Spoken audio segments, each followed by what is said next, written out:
ഞാൻ അഡ്വക്കേറ്റ് വസന്ത് സിറിയക്കിലേക്കാണ് വരുന്നത്. വസന്ത്, ഇപ്പോൾ രാജ്യത്ത് ബി ജെ പിക്കെതിരായ അതിൽ തന്നെ രാജ്യത്തെ CPM അടക്കമുള്ള ഇടതു പാർട്ടികൾ വളരെ ശക്തമായി മുന്നോട്ട് വെക്കുന്ന ഒരു കാര്യം ഹിന്ദുത്വ കോർപ്പറേറ്റുകളാണ് രാജ്യത്തെ ഈ ഭരണാധികാരത്തിലൂടെ ആഴത്തിൽ പിടിമുറുക്കിയിരിക്കുന്നത്.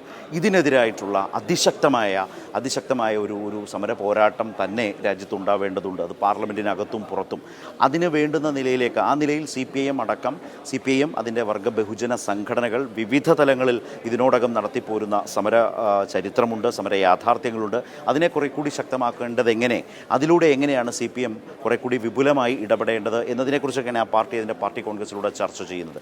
അവിടെ കോൺഗ്രസ് എന്ന രാജ്യത്തെ ഏറ്റവും പ്രധാനപ്പെട്ട ഒന്നാമത്തെ പ്രതിപക്ഷ പാർട്ടി ആ നിലയിൽ ആ ഉത്തരവാദിത്തങ്ങൾ കുറെ കൂടി കാര്യക്ഷമമായി ഏറ്റെടുക്കേണ്ടത് ഒരു അനിവാര്യതയല്ലേ? ആ വിമർശനം കോൺഗ്രസ് നേടുന്നില്ലേ? അതിപ്പോൾ പാർലമെൻറ്റിനകത്തായാലും പാർലമെൻറ്റിന് പുറത്തേക്ക് ഈ ലോക്സഭാ കാലയളവിൽ പുതിയ സർക്കാർ വന്നതിനു ശേഷം സമരങ്ങൾ ഏറ്റെടുക്കുക, ആ സമരങ്ങളിലൂടെ ഒരു പ്രതിപക്ഷത്തെ മുന്നോട്ട് കൊണ്ടുപോവുക എന്ന് പറയുന്ന ഒരു പ്രധാനപ്പെട്ട ഉത്തരവാദിത്തത്തിലേക്ക് കോൺഗ്രസ് ഇനിയും മാറേണ്ടതല്ലേ?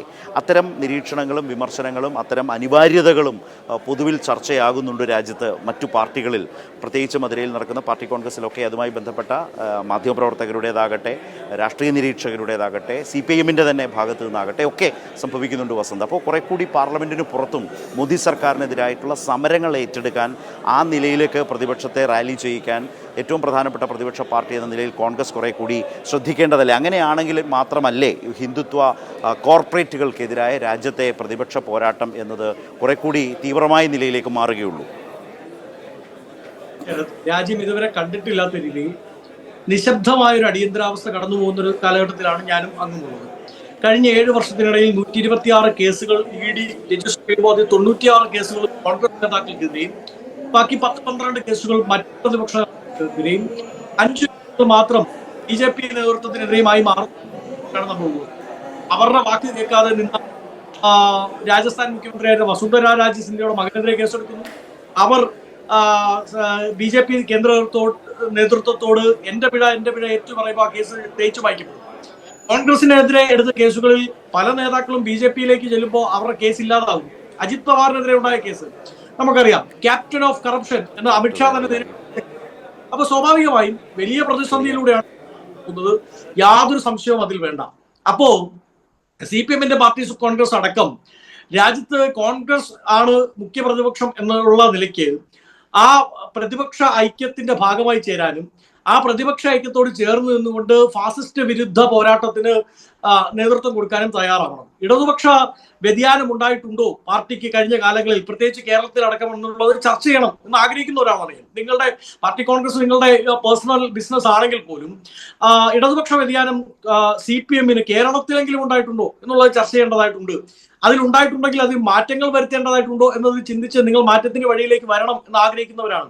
അന്ധമായ കോൺഗ്രസ് വിരോധം വെച്ച് പുലർത്തുകയല്ല ആവശ്യം, മറിച്ച് ഈ ഒരു കാലഘട്ടത്തിന്റെ ഒരു പ്രത്യേകത വെച്ച് മറ്റെന്തിനെ എതിർക്കേണ്ട സമയത്തും ഇപ്പോ ഒരു തുലാസിൽ നമ്മൾ എന്താ പറയുന്നത് കോൺഗ്രസിന്റെ പ്രശ്നങ്ങൾ അല്ലെങ്കിൽ മറ്റുള്ള പാർട്ടികൾ CPMന്റെ പ്രശ്നങ്ങൾ അല്ലെങ്കിൽ DMKയുടെ പ്രശ്നങ്ങൾ ഇതെല്ലാം വെക്കുമ്പോഴും ഇപ്പുറത്തെ തുലാസിൽ ഫാസിസ്റ്റ് നയം പുൽകുന്ന ഒരു സർക്കാർ ഇരിക്കുമ്പോൾ ആ തട്ടാണ് താഴ്ന്നിരിക്കുന്നത് എന്ന് മനസ്സിലാക്കിക്കൊണ്ട് പരസ്പരം കോൺഗ്രസ് ഇറ്റ്സെൽഫ് ഞാൻ അംഗീകരിക്കുകയാണ്, ഞങ്ങളും നിങ്ങളുമെല്ലാം ഈഗോ മാറ്റിവെച്ച് സമര പോരാട്ട രംഗത്തിലേക്ക് ഇറങ്ങേണ്ടതാണ്. അതിൽ കോൺഗ്രസിന് വിശാലമായ കാഴ്ചപ്പാടാണുള്ളത്. അതുകൊണ്ടാണല്ലോ ഞങ്ങൾ രാജസ്ഥാനിൽ സീറ്റുകൾ വിട്ടു നൽകാൻ തയ്യാറായത്, മധ്യപ്രദേശിൽ ഒരു സീറ്റ് ഞങ്ങൾ വിട്ടു നൽകാൻ തയ്യാറാകുന്നത്. പ്രത്യേകിച്ച് കോൺഗ്രസിന്റെ ദേശീയ നേതൃത്വം വളരെ കാര്യമായാണ് സീതാറാം യെച്ചൂരി അടക്കം പരിഗണിച്ചിരുന്നത്. അങ്ങേക്ക് അറിയാമല്ലോ, കേരളത്തിന് അപ്പുറത്ത് വലിയൊരു ക്യാൻവാസിൽ നമ്മൾ ചർച്ച ചെയ്യുമ്പോൾ അതാണ് യാഥാർത്ഥ്യം. സീതാറാം യെച്ചൂരി കഴിഞ്ഞ എന്താണ് പറയുന്നത് പ്രതിപക്ഷ ഐക്യനിരയിൽ രാഹുൽ ഗാന്ധിക്കൊപ്പം ചേർന്ന് വഹിച്ച പങ്കിനെയൊന്നും ചെറുതായി കാണാൻ സാധിക്കുന്നതല്ല.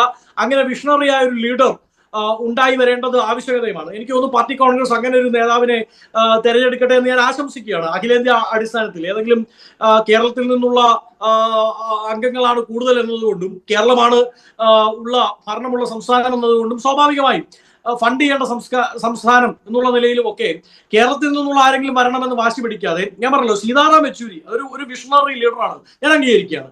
അങ്ങനെയുള്ള ഒരാൾ ഈ പ്രതിപക്ഷ ഐക്യത്തിന് ചേർന്ന് നിൽക്കാൻ പറ്റുന്ന, അതിനൊരു ബ്രിക്ക് സ്റ്റോണായി മാറാൻ പറ്റുന്ന ഒരു നേതാവ് CPMന്റെ പാർട്ടി കോൺഗ്രസിൽ ഉയർന്നു വരട്ടെ എന്ന് ഞാൻ ആശംസിക്കുകയാണ്, ആഗ്രഹിക്കുകയാണ്. ഇനി അങ്ങ് പറഞ്ഞതുപോലെ ചില പ്രശ്നങ്ങളുണ്ട് ശ്രീ ശരത്. ഒന്നിപ്പോ അങ്ങയുടെ ഡൽഹി റിപ്പോർട്ടർ, അദ്ദേഹത്തിന്റെ പേര് ഞാൻ മറന്നുപോയി, അദ്ദേഹം പറയാണ് എന്ത് രാഹുൽ ഗാന്ധി പങ്കെടുത്തില്ല, എന്നിട്ട് കൈരളിയുടെ റിപ്പോർട്ടറിന്റെ വാർത്ത കണ്ട് രാഹുൽ ഗാന്ധി വന്നു എന്നൊക്കെ പറഞ്ഞാൽ തെറ്റാണ്. രാഹുൽ ഗാന്ധി വളരെ കൃത്യമായി 38ാമത്തെ മിനിറ്റ് തൊട്ട്, ഈ ചർച്ച ആരംഭിച്ച് 38ാമത്തെ മിനിറ്റ് തൊട്ട് പാർലമെന്റിൽ ഉണ്ട്. രണ്ട്, രാഹുൽ ഗാന്ധി വെള്ളം കുടിക്കാൻ പോകുമ്പോൾ രാഹുൽ ഗാന്ധി പാർലമെന്റിൽ ഇല്ല എന്ന് പറയുന്ന രീതിയിൽ നമ്മൾ എന്തിനാണ് അങ്ങനത്തെ ഒരു പണിയെടുക്കുന്നത്? അത് തെറ്റല്ലേ? സ്വാഭാവികമായി അത് BJPക്ക് വഴിവെക്കുന്ന പണിയിലേക്ക് പോയില്ലേ? രാഹുൽ ഗാന്ധി ഈ ഇതിൽ സംസാരിക്കില്ല എന്ന് അദ്ദേഹം ബില്ല് അവതരിപ്പിക്കുന്നത് 12 മണിക്കാണ്. ഈ പാർലമെന്റ് സമ്മേളനം ആരംഭിക്കുന്നത് 11 മണിക്കാണ്. ഇതുപോലൊരു സുപ്രധാനമായ ബില്ല് അവതരണത്തിൻ്റെ ആദ്യഘട്ടം മുതൽ ആ പ്രതിപക്ഷത്തെ ആകെ ലീഡ് ചെയ്യാൻ ഏതൊരു വ്യക്തിയുമാവട്ടെ, ഒരു പ്രതിപക്ഷ നേതാവ് ആ സഭയിൽ ഉണ്ടാകണം എന്ന് ആഗ്രഹിക്കുന്നതും അദ്ദേഹത്തിൻ്റെ ആബ്സെൻസ് മാധ്യമങ്ങൾ അത് വാർത്തയായി കൊടുക്കുന്നില്ലെന്നും ഒരു അപാകതയില്ല. വസന്ത് തന്നെ പറഞ്ഞു 38ാമത്തെ മിനിറ്റിലാണ്. 11 മണിക്ക് ലോക്സഭ ആരംഭിച്ച് 12 മണിക്ക് ബില്ല് അവതരിപ്പിച്ച് ആ 12-ന് ശേഷം 12:38 മാത്രമാണ് പ്രതിപക്ഷ നേതാവ് എത്തുന്നത്. ഭരണപക്ഷം എത്രമാത്രം ശ്രദ്ധയോടെയും ആസൂത്രണത്തോടെയും കൃത്യതയോടെ അവരുടെ ആംഗിളിൽ നിന്ന് ഈ ബില്ലുമായി സഭയിലേക്ക് എത്തുന്നത്. അപ്പോൾ ഈ സൈന്യാധിപൻ തന്നെ തോന്നുംപടിയാണ് സഭയിലേക്ക് വരുന്നത് എങ്കിൽ ആ സൈന്യത്തിൻ്റെ അവസ്ഥ എന്താണ്, ഇന്ത്യൻ പ്രതിപക്ഷത്തിൻ്റെ അവസ്ഥ എന്താണെന്ന് ആളുകൾ സംശയിക്കില്ലേ, ചോദിക്കില്ലേ? അതിൽ ചോദിച്ചിട്ട് കാര്യമുണ്ടോ? രാഹുൽ ഗാന്ധി എന്ന് പറയുന്ന ആള് ഇന്ന് ഈ പറയുന്ന രാജ്യത്തിന്റെ പ്രതിപക്ഷ നേതാവാണ്. സ്വാഭാവികമായും അദ്ദേഹത്തിന് പ്രോഗ്രാംസ് ഉണ്ടാവും, ഷെഡ്യൂൾഡ് പ്രോഗ്രാംസ് ഉണ്ടാവും. അത് തീർത്ത ശേഷം അദ്ദേഹം വരുന്നു. ഇനി 10 മണി വരെ ഈ ചർച്ച നീണ്ടു പോവുകയാണ്.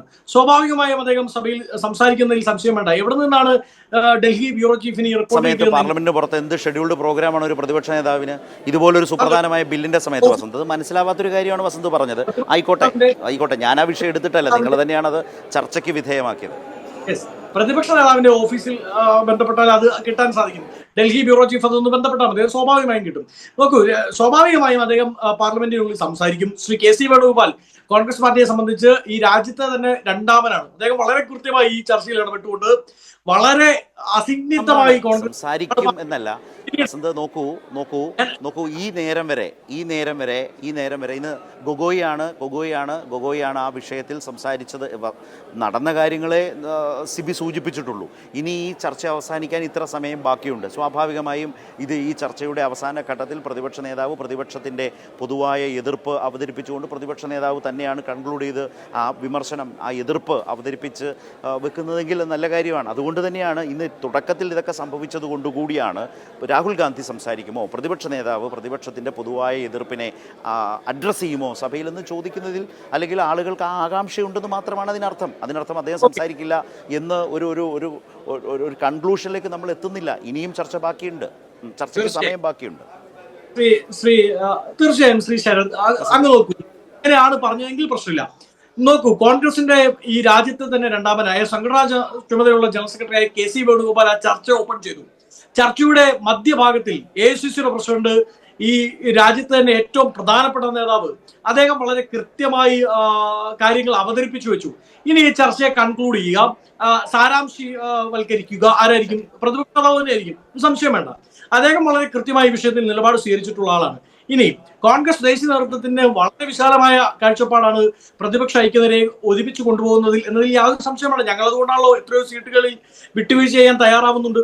അപ്പോ അത്തരത്തിലൊരു ഒരു കാര്യം കൂടി അത്തരത്തിലൊരു മുന്നോട്ട് പോകാൻ നമുക്ക് ആവശ്യമാണ്. ഹിന്ദുവായും ഹിന്ദുവിസവും എന്ന് പറഞ്ഞു വെക്കാൻ ശ്രമിക്കുകയും ഹിന്ദു ആണെങ്കിൽ ഹിന്ദുത്വയുടെ കൂടെ കൂടണം എന്നൊരു നരേറ്റീവ് സൃഷ്ടിക്കാൻ സംഘപരിവാർ ശക്തികൾ ശ്രമിച്ചുകൊണ്ടിരിക്കുന്ന സമയമാണ്. മലയാളത്തിലെ ഒരു സിനിമ പോലും ദേശീയാടിസ്ഥാനത്തിൽ വിൽപ്പന ചരക്കാക്കി എടുക്കാൻ വേണ്ടി ശ്രമിക്കുന്ന ഒരു സമയമാണ്. ആ സമയത്ത് നമ്മൾ അങ്ങോട്ടും ഇങ്ങോട്ടും ചെറിയ ക്ലാസ്സിലെ കുട്ടികളെ പോലെ അടികൂടുകയാണ്, ചേർന്ന് നിൽക്കുകയാണ് വേണ്ടത് എന്ന അഭിപ്രായമാണ്. എനിക്കത് അതിലെവിടെയാണ് അടികൂടൽ ഉണ്ടാവുന്നത് എന്ന് മനസ്സിലാവുന്നില്ല വസന്ത്. ഒരിടത്തും അടികൂടലില്ല. ഒരേ നിലപാടോടുകൂടി തന്നെയാണ് രാജ്യത്തെ പ്രതിപക്ഷ പാർട്ടികളൊക്കെയും ഇതിലൊരു നിലപാട് സ്വീകരിക്കുക. ആ നിലപാടിൽ നിന്നുകൊണ്ട് കുറെ കൂടി തീവ്രമായി ഇടപെടണം, സമരം ചെയ്യണം എന്ന് പറയുന്ന തരം കാഴ്ചപ്പാടുകളേ ഉള്ളൂ. അതേതെങ്കിലും അടികൂടലല്ല. നിലവിലെ ആ പോരാട്ടത്തെ കുറെ കൂടി ഊർജ്ജസ്വലമായി തീവ്രമായി മുന്നോട്ട് കൊണ്ടുപോകണം എന്ന ചിന്താഗതി ശക്തമാണ് എന്ന് മാത്രമാണ് ഞാൻ ആ ഭാഗത്ത് അവതരിപ്പിക്കാൻ ശ്രമിച്ചിട്ടുള്ളത്.